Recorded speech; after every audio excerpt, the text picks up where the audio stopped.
BJP జిల్లా అధ్యక్షులు నగునూరి వెంకటేశ్వర్ గౌడ్, మాజీ జిల్లా అధ్యక్షులు రఘునాథ్ వెర్రబల్లిల సూచన మేరకు గత సంవత్సరం పాలకుల నిర్లక్ష్యం వల్ల, అధికారుల నిర్లక్ష్యం వల్ల బడుగు బలహీన వర్గాల విద్యార్థులకు ప్రభుత్వ విద్యను దూరం చేసే కుట్రలో భాగంగా మంచిర్యాలకు కేటాయించిన మహాత్మా జ్యోతిబా పూలే డిగ్రీ రెసిడెన్షియల్ కళాశాలను నిర్మల్కు తరలించడం వల్ల చాలా ఇబ్బందులు ఎదుర్కొంటున్నారని, కావున ఈ మహాత్మా జ్యోతిబా పూలే డిగ్రీ రెసిడెన్షియల్ కళాశాలను మంచిర్యాలలోనే సొంత భవనం నిర్మించి కొనసాగించాలని బీజేపీ యువ మోర్చా ఆధ్వర్యంలో మంచిర్యాల జిల్లా కలెక్టర్ గారికి వినతి పత్రం అందజేశారు.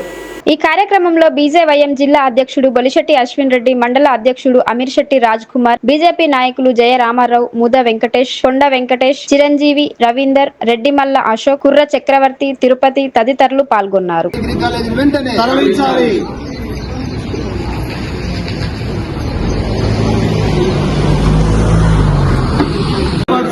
నిర్మల్లో మంచిర్యాల కేటాయించిన బీసీ డిగ్రీ కాలేజీ వెంటనే మంచిర్యాలలో కేటాయించాలి.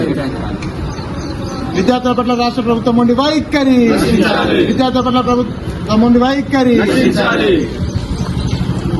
భారత్ మాతాకి జై.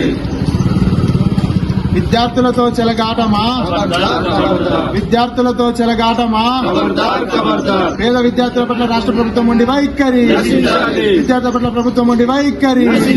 ఇదే మీ రాజ్యం, ఇదే మీ రాజ్యం, ఇదే మీ రాజ్యం, ఇదే మీ రాజ్యం.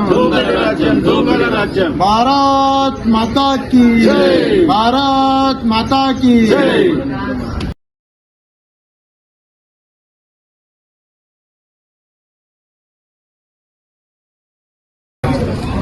ఈరోజు ఏదైతే గత సంవత్సరానికి సంబంధించినటువంటి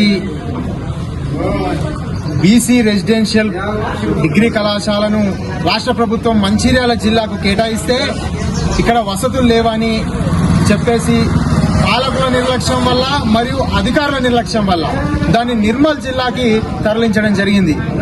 ఈరోజు మంచిర్యాల లోపల ప్రభుత్వ స్థలాలు ఎన్నో ఉన్నప్పటికీ అక్కడ స్థలం గుర్తించి యొక్క సొంత భవనాన్ని నిర్మించాల్సిన పోయి ఈరోజు పక్క జిల్లాకు మనకు కేటాయించినటువంటి కళాశాలను ఇవ్వడం అంటే దీనంత దయనీయమైన పరిస్థితి ఇంకేది కాదని ఈ సందర్భంగా తెలియజేస్తా ఉన్నాను. ఎందుకంటే ఈ ప్రాంతంలో ఉన్నటువంటి విద్యార్థులు ప్రభుత్వ విద్య అందరి ద్రాక్షలాగా మారింది.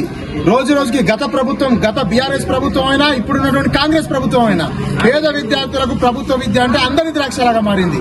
ఇప్పటికైనా రాష్ట్ర ప్రభుత్వము, జిల్లా కలెక్టర్, ఇక్కడ ఉన్నటువంటి మంత్రి గారు, మొన్ననే ఈ జిల్లాకు ఒక కొత్త మంత్రి గారు అయ్యారు. కొత్త మంత్రి గారి ఆధ్వర్యంలో మరి ప్రభుత్వ విద్య బలోపేతం కావాలి, ఇక్కడ ఉన్నటువంటి ప్రాంత విద్యార్థులందరికీ కూడా నాణ్యమైన ఉచిత విద్య అందాలని మేము డిమాండ్ చేస్తా ఉన్నాం. ఇప్పటికైనా అక్కడ జరుగుతున్నటువంటి తరగతులను ఆపేసి మంచిర్యాల జిల్లాలో నూతన భవనాన్ని నిర్మాణం చేసి ఆ డిగ్రీ క్లాసులన్నీ కూడా ఇక్కడ ఉన్నటువంటి భవనంలోనే జరగాలని భారతీయ జనతా పార్టీ మరియు యువ మోర్చా ఆధ్వర్యంలో డిమాండ్ చేస్తుంది. లేని పక్షంలో రానున్నటువంటి రోజుల్లో ఆందోళన కార్యక్రమాలు చేపట్టి ఇక్కడ ఉన్నటువంటి ప్రజాప్రతినిధులను తీరనీయకుండా అడ్డుకుంటామని హెచ్చరిస్తా ఉన్నాం.